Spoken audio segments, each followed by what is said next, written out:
Kaya kasi meron tayo dito mga rare na ito eh. Ayun, ang gaganda nila.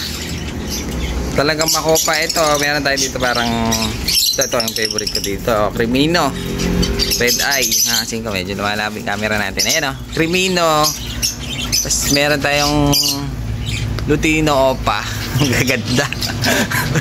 Tignan mo naman yung ulo nito. Pulang pula. Kasi ko ang gaganda.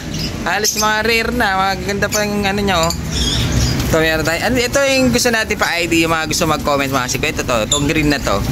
Bali fire blue siya na Opa. Kaso hindi namin alam kung anong kulay niyan. Kasi light na green eh. Hindi siya green na green mga kasi ko. Ang ganda pero may mas maganda dyan. Ito meron ako dito napansin. Medyo rare. Ito parang only in the Philippines. Itong isang ito. Ito maliit na to. Makapansin nyo yung mata niya pre.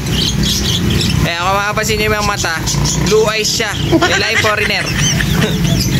Harap ka dito. Harap ka dito. Ayan siya kasi ko. Yung mga kasing Crimino, Lutino, Red Eye, talagang common lang yan. Pero itong sa kanya, blue eyes. Mga kasing kayo Ayan blue eyes siya. Hindi po yan katarata. Tsaka hindi siya bulag.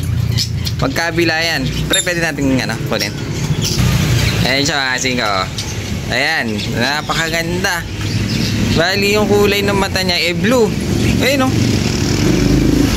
blue eyes siya, blue eyes. Hindi siya katarata Tsaka hindi siya bulag. Magkabila. Ayun yung isa dito blue eyes din. Ayan siya kasi ko. Talagang blue eyes yung ibon. Kaganda. Ngayon lang ako nakakita ganito. Blue eyes na imported. Lahi ito Philab. Mga Amerikano to. Blue eyes siya Hindi tulad ng mga red niya. Talagang red eye. Si Crimino red eye. Ayun normal lang yan. Yung mga albino, Lutino, Crimino, pale, mga red eye. Pero dito bibihira. Ngayon lang ako nakakita ng ganito. Blue eyes. Ayun Ayun siya mga kasi ko. Only in the Philippines. Blue eyes siya. Tsaka hindi siya bulag.